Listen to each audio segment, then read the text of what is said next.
هەموو مسلمانێک قەناعەتی وایە کە ئیسلام بۆ خۆی لایەنێکی باوەڕی هەیە، لایەنێکی پەرستنی هەیە، لایەنێکی مامەڵەی هەیە کە ئیگرێتەوە.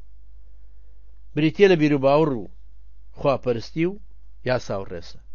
یا مسەلەسێک ڕەسم بکەین، سێ گۆشەیەک بڵێن بریتیە لە عەقیدە، عیبادەت، شەریعەت.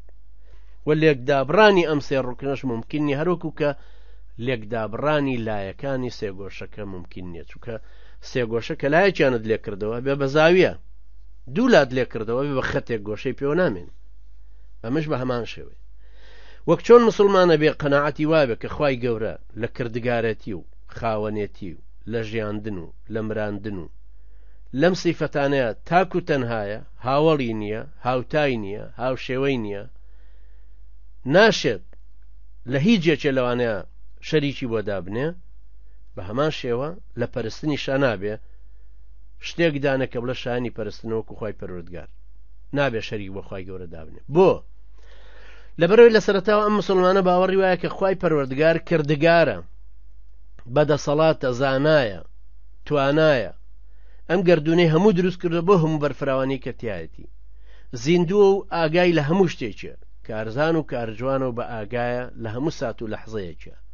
ساتیش ئەو دروستی کردووە کەوابوو ئەم هەموو سیفەتێکی تەواوە، بۆیە شانی پەرستنە. کە مادام خوای پەروەردگار کردگارە، پەروەردگارە و شایانی پەرستنە، کەوابوو ناشە شەریک بۆ خوا بڕیار بدەین لە کردگارێتیا، لە خەڵقا، لە مولکە، لە زەرەرە، لە نەفعە، لە تەسیرە، تەسویرە، لەمانێ. بە هەمان شێوەش وەک چۆن ناشێ شەریک بۆ خوا بڕیار بدەین لە کردگارێتیە، لە خاوەنێتیە، لە ژیاندنە، لە مراندنە، بە هەمان شێوەش ناشە شەریک بۆ خوای پەروەردگار بڕیار بدەین لە پەرستنیە. دیسان وەک چۆن ناشێ شەریک بۆ خوای گەورە بڕیار بدەین لە ناساندنی، لە ناسینی خوای گەورە لە خواپەرستیە، نابێ بە هەمان شێوەش و ناشبێت و ناشێت و ناشکرێ لە یاسا و ڕێسا و حاکمیەتیشە هیچ جۆرە شەریکێکی تر بۆ خوای پەروەردگار دیاری بکەین. کەوابوو ئەمەیە کە ئەڵێن عەقیدەت و عیبادەت و شەریعەت، کەوابوو نابێت کەس لەو سێ ڕوکنە دینیە ببێتە شەریکی خوای پەروەردگار، یا کەسێک شەریکێکی تر بڕیار بدا غەیری خۆی بۆ خوای پەروەردگار. اینجا وەک چۆن نەبێ سەرڕاستانە پابەند بین بە دینەکەەوە لە باوەڕێکی ساغ و سەلیم و دوور لە خەڵتە و لە چڵک و چەپەڵی شرک،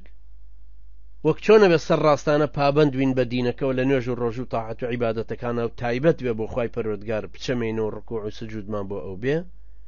وەک چۆن لەم دوو مەیدانەدا قەناعەتمان وایە کە بەپێی تعلیماتی خوایی باوەڕمان هێناوە ئەی پەرستین، ئەبێ ئاوا سەرڕاستانەش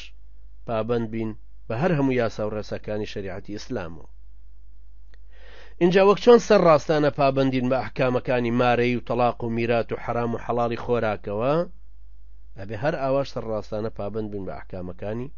سیاسەت و ئابووری و جەنگ و ئاشتی و ئەو لایەنانەی تریشە.